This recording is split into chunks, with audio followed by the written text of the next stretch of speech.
ಸಿಂಹಾಸನವನೇರು ಶ್ರೀರಾಮನಿದೆಂದೋ ಸಿಂಹಾಸನವನೇರು ಶ್ರೀರಾಮನಿದೆಂದೋ ಬ್ರಾಹ್ಮಣರು ಪರಸಿದರು ಬಗಳ ಬಗೆಯಿಂದ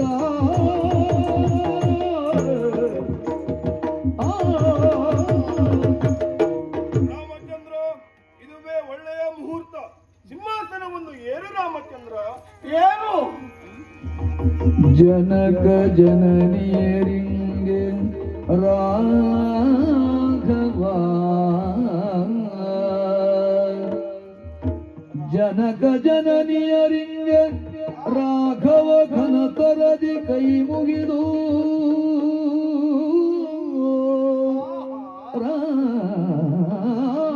ರಾಘವ ಘನತರದಿ ಕೈ ಮುಗಿದು ತನ್ನಯ ಮನೆಯ ದೈವವ ಬೇಡಿ ತನ್ನಯ ಮನೆಯ ದೈವವ ಬೇಡಿ ಗುರು ಹಿರಿಯರಿಗೆ ತಲೆಬಾಗಿ ಗುರು ಹಿರಿಯರಿಗೆ ತಲೆಬಾಗಿ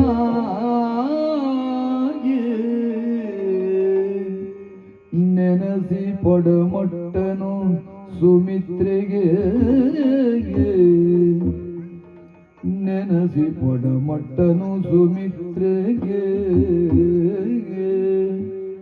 ಜನನಿ ಕೈಕೆಯ ಕಾಣದಿರೆ ಜನನಿ ಕೈಕೆಯ ಕಾಣದಿರೆಗೆ ಲಕ್ಷ್ಮಣನ ಕಾಣುತ್ತ ತಂದೆ ದಶರಥ ರಾಯಗೆ ಇಂತೆಂದ ಜನಕ ಕಿರು ಜನನಿಯಗ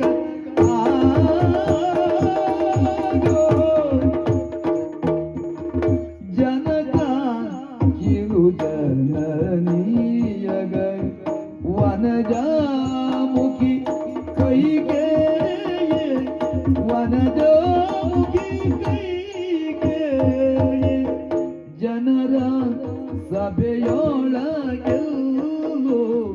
ಕಾಣೆ ನಾನವಳ ಜನರ ಸಭೆಯೊಳಗೆಲ್ಲೋ ಕಾಣೆ ನಾನವಳ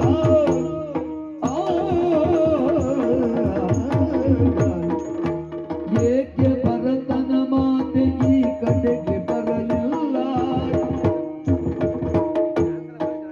ಏಕೆ ಭರತನ ಮಾತೆ ಈ ಕಡೆಗೆ ಬರಲಿಲ್ಲ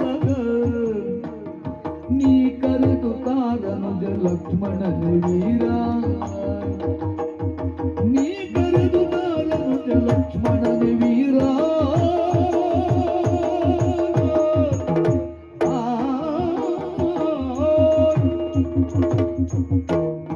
ಬಹುಕಾಲದ ನಿರೀಕ್ಷೆಯ ಕ್ಷಣ ಈಗ ಬಂದೇ ಬಿಡ್ತು. ಹೌದು. ಸಿಂಹಾಸನವನ್ನು ಏರುವಂತಹ ಕಾಲ. ಗುರುಗಳು ಹೇಳಿದ್ರು, ನೀವಂತೂ ಕಾಯ್ತಾ ಇದ್ದೀರಿ. ಹಾಗಾಗಿ ಬರೇ ನನ್ನ ನಿಮ್ಮ ಇವರ ಆಸೆಗಳು ಮಾತ್ರ ಅಲ್ಲ, ಇಡೀ ಅಯೋಧ್ಯೆಯ ಕುತೂಹಲ ಇದು. ಹೌದು ರಾಮ. ದಶರಥನ ಅಧಿಕಾರ ಬೇಡ ಅಂತ ಯಾರಿಗೂ ಅನ್ನಿಸ್ಲಿಲ್ಲ, ಆದ್ರೆ ರಾಮನ ಅಧಿಕಾರ ಬೇಕು ಅಂತ ಅನ್ನಿಸಿತ್ತು. ಹೌದು. ಆ ಕಾಲಕ್ಕಾಗಿ ಪ್ರತಿಯೊಬ್ಬರು ಕಾತರದಿಂದ ಕಾಯ್ತಾ ಇದ್ದಾರೆ. ರಾಮರಾಜ್ಯ ಆಗಬೇಕು. ಹಾಗಾಗಿ ಮಾತೃದೇವೋ ಭವ, ಪಿತೃದೇವೋ ಭವ, ಆಚಾರ್ಯ ದೇವೋ ಭವ. ಆಮೇಲೆ ಮತ್ತೊಬ್ಬಳು ತಾಯಿ ಸುಮಿತ್ರಾದೇವಿಗೆ ಬಡಬಟ್ಟೆ. ತಾಯಿಯರ ನೆನಪಾದಾಗ ನನಗೆ ಮೊದಲು ನೆನಪಾದ್ದೆ ಕೈಕಾ ಮಾತೆ. ಯಾಕಂದ್ರೆ ಪ್ರತಿಯೊಬ್ಬರು ಉತ್ಸಾಹದಲ್ಲೇ ಇದ್ದಾರೆ, ಆದರೆ ರಾಮನ ವಿಷಯ ಬಂದಾಗ ಎಲ್ಲರಿಂದಲೂ ಹೆಚ್ಚು ಸಂತೋಷ ಪಡುವವರು, ಕುಣಿದು ಕುಪ್ಪಳಿಸುವವರು, ಕಾಣದೇ ಇದ್ರು ಕಾಣಿಸಿಕೊಳ್ಳುವವರು. ಯಾರು ಕೇಳಿದ್ರೆ ನನ್ನ ಕಿರಿಯಮ್ಮ ಕೈಕಾದೇವಿ ಕಣ್ಣಾಡಿಸಿದೆ. ಸಭೆಯಲ್ಲಿ ಕಾಣಲಿಲ್ಲ, ಸಭೆಯಲ್ಲಿ ನೋಡುವುದು ತಪ್ಪು, ಯಾಕೆಂದ್ರೆ ಮನೆಯ ವ್ಯವಹಾರ. ಇಲ್ಲೇ ಇರಬೇಕಿತ್ತು. ಆದರೆ ಮನಸ್ಸು ಅಲ್ಲೆಲ್ಲಾದ್ರೂ ಇರಬಹುದೋ ಎಂದು ಕಾಣಲಿಲ್ಲ. ಅಪ್ಪ, ಯಾಕೆ ಭರತನ ಮಾತೆ ಈ ಕಡೆಗೆ ಬರಲಿಲ್ಲ?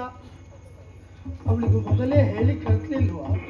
ತಿಳಿಸಲಿಲ್ಲವೇ ಮೊದಲೇ ತಾಯಿ ಕೈಕಾಮನಿಗೆ,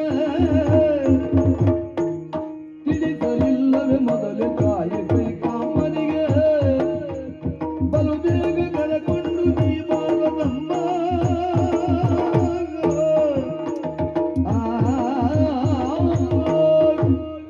ಮನೆಯವರಿಗೆ ಮನೆಯಲ್ಲಾಗುವಂತಹ ಶುಭ ಕಾರ್ಯಕ್ಕೆ ಹೇಳಬೇಕು ಎನ್ನುವ ಪ್ರಶ್ನೆ ಬೇಡ. ನಾನು ಸುಮಿತ್ರಿಗೂ ಪ್ರತ್ಯೇಕ ಹೇಳಿಲ್ಲ. ಹೇಳುವ ಅಗತ್ಯ ಇಲ್ಲ. ಆದರೆ ಕೆಲವರ ಮನಸ್ಥಿತಿ, ನಮ್ಮ ಮನೆಯಲ್ಲಿ ನಡೆಯುವಂಥ ಕಾರ್ಯಗಳಿಗೆ ನಮಗೊಂದು ಹೇಳಿಕೆ ಬಂದಿದ್ರೆ ಆಗ್ಬೋದು ಎನ್ನುವ ಮನಸ್ಸಿನೊಳಗಿದ್ರೆ ಹೇಳಿದ್ದೀರೋ ಇಲ್ವೋ ನಾನು ಕೇಳೋದಿಲ್ಲ. ನನಗೆ ಚಿಕ್ಕಮ್ಮ ಕೈಕಾಮಾತೆ ಬೇಕು. ಲಕ್ಷ್ಮಣ, ಅಣ್ಣ, ಶೀಘ್ರವೇ ಹೋಗಿ ಕೈಕಾದೇವಿಯನ್ನು ಕರೆತ ಆಗದಂತೆ